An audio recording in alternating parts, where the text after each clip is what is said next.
Hello everyone, this is Nidhi Agarwal, your English coach, and in our day 4 class, we are going to work on very common mistakes. हम आज की day 4 class की कुछ बहुत ही common mistakes के बारे में बात करेंगे. अपनी पिछली कुछ वीडियोस में भी हमने कुछ बेसिक इंग्लिश सेंटेंसेस के बारे में बात की है. अगर आपने वो वीडियोस नहीं देखे हैं तो आप उन वीडियोस को देख के इस वीडियो को फॉलो करें. Okay, so the first basic error we often make, सबसे पहला error, that is less versus fewer. Less versus fewer, these are adjectives. Adjectives क्या होते हैं? इनको हम हिंदी में विशेषण बोलते हैं, जो कि हमें नाउन की विशेषता के बारे में बताते हैं. ठीक है, यहाँ पर ये दोनों क्वांटिटीज को बता रहे हैं. कैसी क्वांटिटीज? कि कोई चीज काउंटेबल है और कोई चीज अनकाउंटेबल है. जिसको हम गिन सकते हैं वो सारी चीजें काउंटेबल होती हैं, और जिनको हम नहीं गिन सकते हैं वो सारी चीजें अनकाउंटेबल होती हैं. So let's get started with lesser and fewer.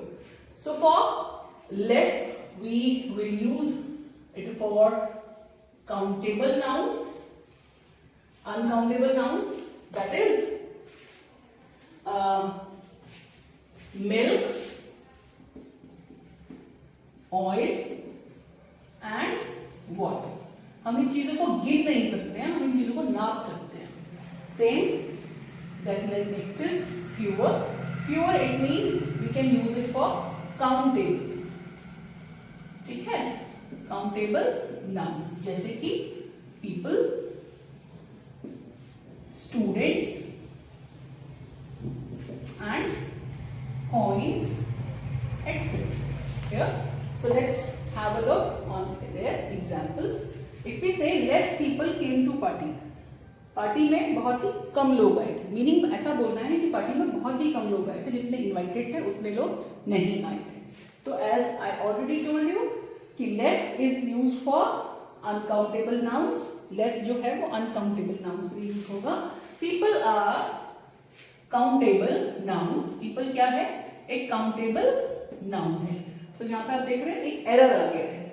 Less people came to the party, this is a wrong sentence. And what we will do to make it correct, इसको सही कैसे करेंगे? less को हटाएंगे और fewer को लगाएंगे. ठीक है, now the sentence is correct. Fewer people came to the party. Okay, now let's have a look on the usage of less. We can say we have less milk to make tea. We have less oil for cooking. I hope both the things are quite clear to all. Less is for uncountables, fewer is for countables. Okay. In the next series we have has been and has gone. जब हमें कहीं कहना होता है ना कि हम कहीं गए थे, कहीं होके आए, तो उसके लिए हम काफी कंफ्यूज होते हैं कि हम क्या यूज करें. दोनों ही चीजें हम यूज कर सकते हैं, बट दोनों के सेंसेस अलग अलग हैं. कैसे अलग अलग है? ये has been versus has gone. इसको आप हैव बीन और हैव गॉन भी कर सकते हैं according to the number of subjects. Okay, if the subject is singular we will use has. If the subject is plural we will use have. अगर subject आपका singular है तो हम हैज यूज करेंगे. ठीक है, और सिंगुलर है, एक है, और अगर आपका सब्जेक्ट एक से ज्यादा है तो हम उसके लिए हैव यूज करते हैं. ठीक है, मैं, मेरे लिए एक्सेप्शन, मैं सिंगुलर हूं बट हम उसमें हैव का यूज करेंगे. Okay, it's an exception. चलिए, have been, has gone. I have been to Delhi. What does this mean? मैं दिल्ली गई. ठीक है, और have been will tell us, हमको हैव बीन बताएगा कि मैं दिल्ली गई and came back. Okay, Delhi जाके वापस आ गई. Okay, and if we say she has gone to Delhi, gone to Delhi, what does this mean? कि वो अभी भी दिल्ली में ही है, वो अभी वापस आई नहीं है. See the difference? This sentence is telling कि कोई काम completely हो गया है. Okay, completely कैसा हो गया? मतलब जाके वापस आ गए. तब होगा यूज क्या? have been. और अभी वहीं गए हुए हैं, वापस नहीं आए हैं, तो हमारा सेंटेंस होगा has been. Okay, जैसे कि मुझे कहना है कि मैं लंदन गई थी. ठीक है, और कब गई थी? यस, 1 महीने पहले गई थी। तो what I will say, I have been to London. It doesn't mean कि मुझे ये कहने की जरूरत है कि और हैव कम बैक। ओके, ऐसा नहीं कहना है। हैव बीन आप यूज करेंगे तो इट इज ऑलरेडी अंडरस्टूड कि आप जाके वापस आ गए। Whereas she has gone to Delhi, इसका अंडरस्टूड मीनिंग क्या होगा कि वो अभी भी दिल्ली में ही है। I have gone to Delhi, मैं दिल्ली गई। Okay, she has gone to Delhi, वो दिल्ली गई और अभी वापस नहीं आई। Is this clear? Okay. The next is number versus amount. It has some similarity like less and fewer. Uncountable, countable, number that is countables, and this is for uncountables. Okay. Number, amount, a great amount of coins. अब coins क्या है? coins हमारा countable noun है। कैसा noun है? हम गिन सकते हैं। लेकिन बच्चों जो मनी होता है वो काउंटेबल नाउन नहीं होता, वो अनकाउंटेबल नाउन्स में आता है। तो we can say that there is an error. इस सेंटेंस में एक एरर आ गया है। वो क्या होगा, आपको क्या हटाना पड़ेगा यहाँ पर? अ ग्रेट अमाउंट ऑफ कॉइन्स की जगह क्या लगाना पड़ेगा आपको? वी अ ग्रेट और a big number of coins we can say. Okay, और अमाउंट के लिए आप क्या यूज करेंगे? अनकाउंटेबल्स के लिए like a great amount of money. Okay, a great amount of money. We have sufficient amount of money, हमारे पास पर्याप्त पैसे हैं। ठीक है, तो उसके लिए आप यूज करेंगे अ ग्रेट अमाउंट ऑफ मनी। लेकिन कॉइन्स के लिए आप अमाउंट यूज नहीं कर सकते हैं। यहां पर आपने देखा कि कॉइन्स जो है वो आपके काउंटेबल नाउन्स में जाते हैं, जबकि मनी जो है आपका वो अनकाउंटेबल्स में जाता है। I hope it is clear to all. Now let's see it's versus its. देखने में दोनों सिमिलर लग रहे हैं, देखने में दोनों सिमिलर लग रहे हैं। And what we will do, it's and its, do one thing. This is its. Its. It is a contraction. Contraction किसको बोलते हैं? हम शॉर्ट फॉर्म्स को बोलते हैं। जैसे कि I के साथ हम will को ऐसे लिख देते हैं, I will. Okay. He के साथ will को कैसे लगा देंगे? He will. इसी तरीके से ये contraction है I will का, और ये he will का contraction है। Contraction it means short forms. Okay. So its is the contraction of it is or it has. It is or it has the contraction है, जिसके लिए and its is the possessive case.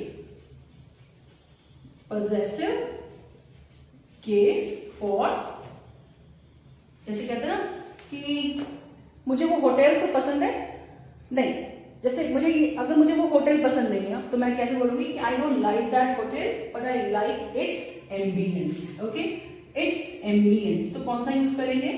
It's ambience. और इसको आप ऐसे कह सकते हैं, it's a strange story, it has an error. क्या हो जाएगा? यहां पर आ जाएगा आपका, हमें जरूरत है इट्स की। It is a strange story, तो ये स्टोरी कैसी है? Strange. Okay, I like its location, तो यहां पर भी एरर है, यहां पर ये वाला इट्स नहीं आएगा, यहां पर आपका ये वाला इट्स आएगा। ओके, तो इट्स अ स्ट्रेंज स्टोरी, कौन सा इट्स आएगा? ये वाला। और आई लाइक इट्स लोकेशन, कौन सा इट्स आएगा? ये वाला। Is this clear? Okay, let's look at the next error we often make, that is they are, that is there, and there. Okay, you know what, recently we have been there for evaluation. Okay, what we saw, many of the students have made this mistake. बहुत सारे बच्चों ने there ये वाला की जगह ये वाला यूज किया होता, ये वाले की जगह ये वाला यूज किया होता है ना। So it is quite important to understand the difference between all three there. Okay, let's see. They are. So it is a contraction. जैसे कि मैंने अभी आपको बताया कि contraction क्या होता है? I will. He will. Okay. एक contraction अभी हमने कौन पढ़ा किस चीज का? Its. Okay. और हमने पढ़ा था its. ठीक है? अब से इस तरीके से देखिए कि they are at school. How we will use this? This is a contraction of they are. ठीक है? शॉर्ट फॉर्म में they are को हम कैसे लिखेंगे? They are. But we will pronounce it there. At school. Okay? Is this clear? They are my best friends. We can say it like they are my neighbors. They are my neighbors. So we will use this they, comma re as a contraction for they are. Clear? The next thing is there. It is again a possessive case. Possessive जैसे कि my, his और her. My मतलब मेरा, his मतलब उस लड़के का, her मतलब उस लड़की का. ठीक है? ऐसी there मतलब किसका possessive case है ये they का possessive case है. ठीक है? जैसे कि वो उनका काम कर रहे हैं. कैसे कहेंगे हिंदी में कि वो उनका काम कर रहे हैं? इंग्लिश में कैसे कहेंगे? They are doing their work. They are doing their work. They are waiting for their boss. Okay? जैसे हम लेंगे ना their car is red. It's an error. क्यों? ये जो there है ये प्लेस की बात करता है और ये लोगों की बात करता है. ठीक है? तो अगर मैंने कहा कि उनकी कार रेड है, उनकी कार रेड, तो उनकी के लिए ये वाला देयर नहीं आएगा, यहां पर आएगा their car is red. Okay, let's check this there. The book is there. ये सेंटेंस रॉन्ग है या राइट है? कैसे? सही है. सही भी हो सकता है, मीनिंग की बात है. अगर मैं कहूं ये किताब उनकी है, ठीक है, तो ये सेंटेंस सही है. लेकिन अगर मैं कहूं ये किताब या किताब वहां पर है, ठीक है, ये जो देयर है ये हेयर का ऑपोजिट होता है. हेयर मतलब यहां, देयर मतलब वहां. ठीक है, the book is there. Okay, book वहां पर है, ये वहां की बात करता है और ये उनके की बात करता है. उनके. ओके, ये लोगों की बात करता है और ये प्लेसेस की बात करता है. I hope it is clear to all. They are, there and there. This is a contraction of they are. ठीक है? They are at school. They are waiting for me. There it is again the possessive case of they. They का possessive case है. जैसे कि मेरा possessive case my है, उसका possessive case his है ना? मैं मेरा काम कर रही हूँ. I'm doing my work. वो उसका काम कर रहा है. He is doing his work. वो उसका काम कर रही है. She is doing her work. वो उनका काम कर रहे हैं, तो they are doing their work. There, T-H-E-I-R. The next is there. The book is there. किताब वहां पर है. Okay? इसको हम ऐसा भी बोल सकते हैं. There is a monkey on the tree. There was a king. Just like वहां पर. The book is there. It is a correct sentence. लेकिन इसका मीनिंग चेंज हो जाएगा. इसका मीनिंग हो जाएगा the book is there. उनकी किताब है. Okay, let's have a look our next error, that is you and I and you and me. दोनों देखने में सही लग रहे हैं और दोनों के यूसेज अलग अलग हैं. जैसे कि अगर हम कहें कि नॉमिनेटिव केस और ऑब्जेक्टिव केस क्या होते हैं. नॉमिनेटिव केसेस जो होते हैं वो सेंटेंस को शुरू करते हैं. ठीक है, जैसे कि अगर मैं कहूं आई, ठीक है, तो आई एक नॉमिनेटिव केस है, सेंटेंस शुरू कर सकते हैं.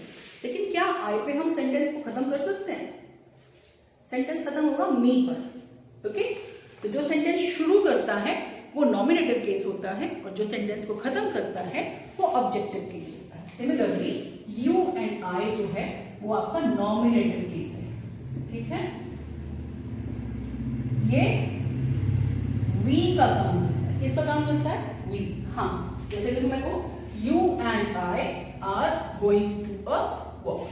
going for a walk. You and I are going together for a movie. Okay. If the third person comes, तो we can say Ravi and I are going for a walk. ठीक है, तो ये हो गया आपका नॉमिनेटिव केस.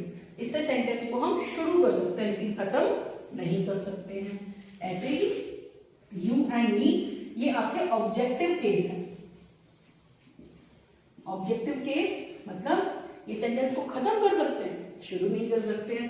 जैसे कि अगर मैं बोलूं Tina is also coming with Ravi and me, तो यहाँ पर हम आई तो नहीं कर सकते ना, क्योंकि ये नॉमिनेटिव केस है आई तो, और लेकिन यहाँ पर हमको चाहिए ऑब्जेक्टिव केस, तो यहाँ पर यूज करेंगे हम यू एंड मी. ठीक है, Tina is also coming with you and me. We are going, sorry, you and I are going for a dinner and my wife is also joining you and me. Okay, that's all. Thank you. Stay tuned with Bloom Book. See you in the next class.